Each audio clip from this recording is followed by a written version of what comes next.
Good Sunday morning. Well, we're out here in the barn.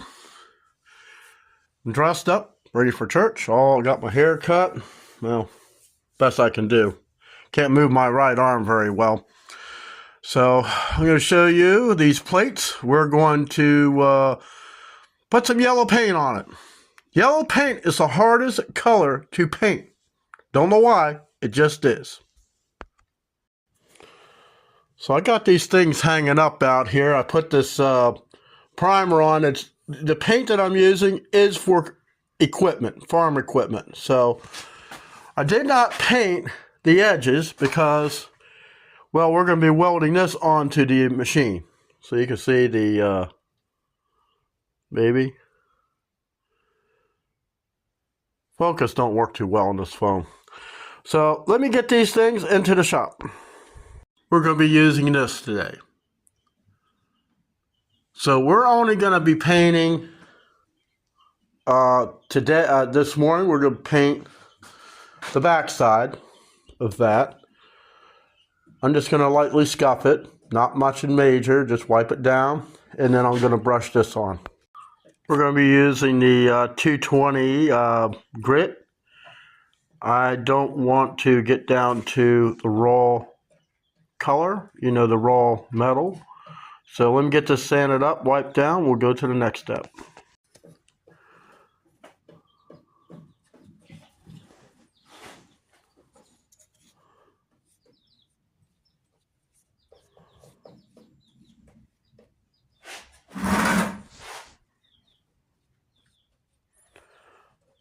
Here's the deal. Yeah, I got a big quart, but it's also going to be touch-up paint for the machine. I know there's paint going down into the holes. That's fine. This is really supposed to be more of a self-leveling paint.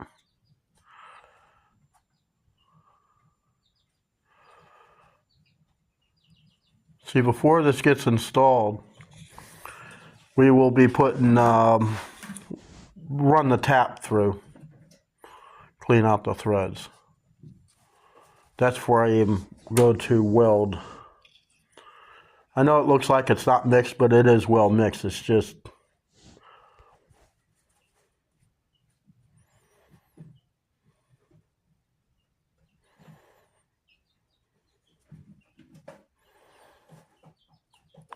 and then when these things are welded on, I will be touching up the paint with this same paint. It may seem like it's a waste on what I'm doing, but when you buy a new machine, yes, I didn't really pay that much.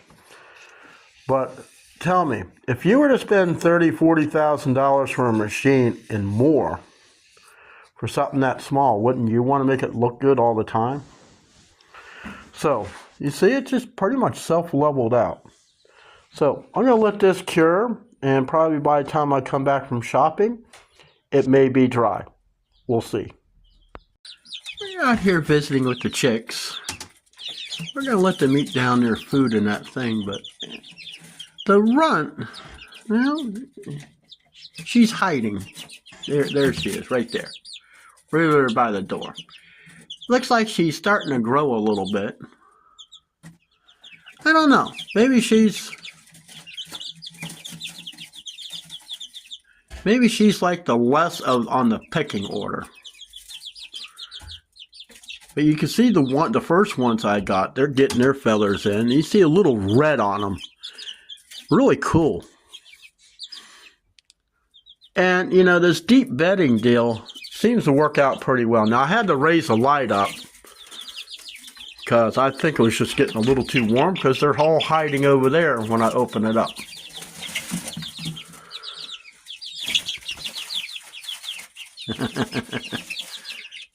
Hey, they're hiding.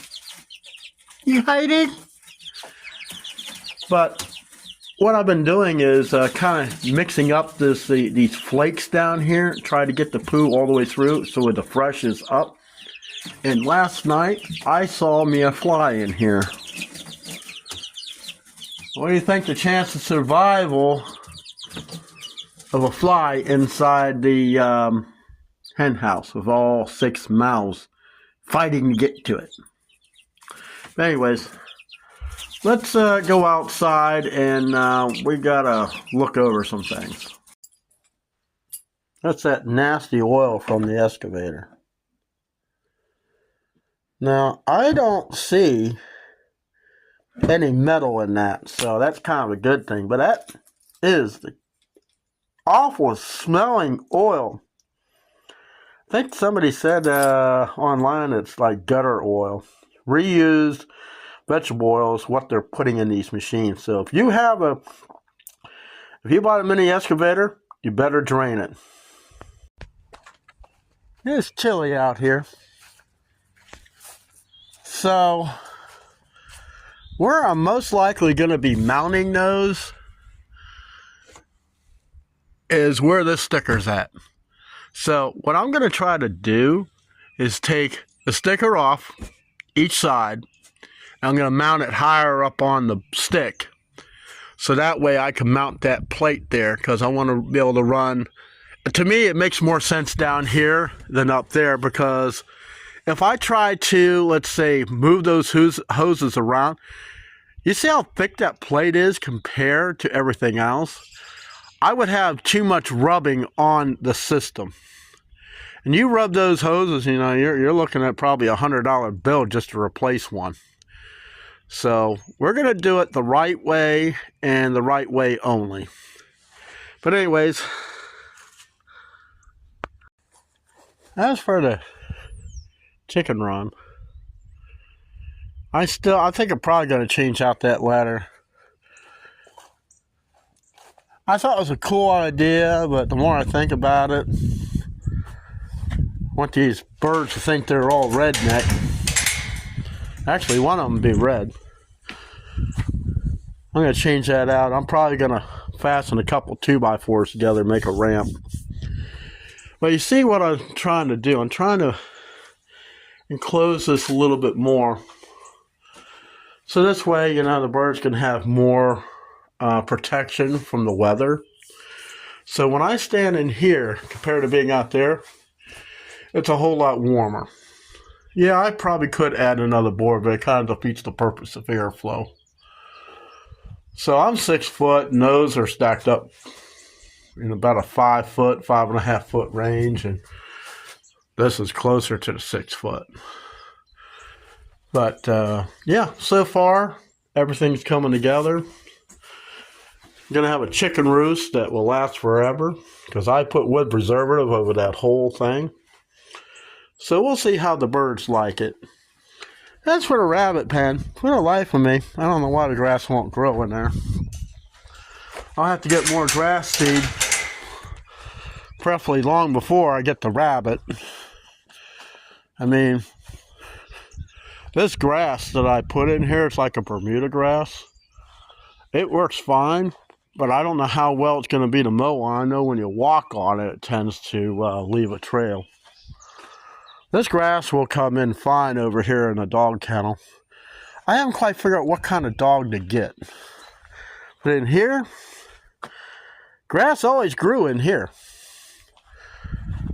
So we'll have to figure out what we're going to do with that. The rabbit pen still lays empty.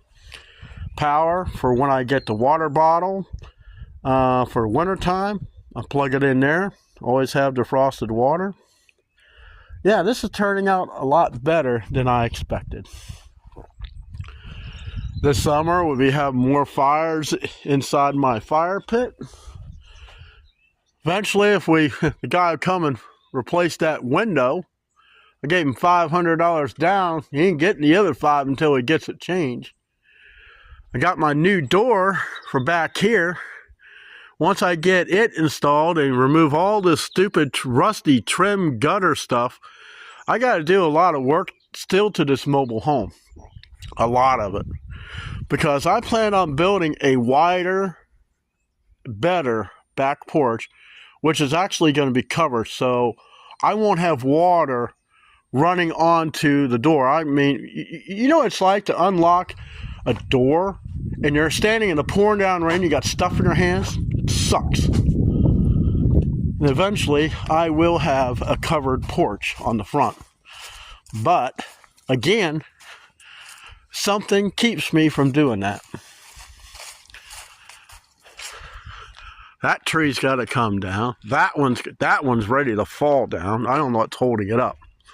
And the way that one's leaning, see what's across the street? That's going to be the first thing that gets it.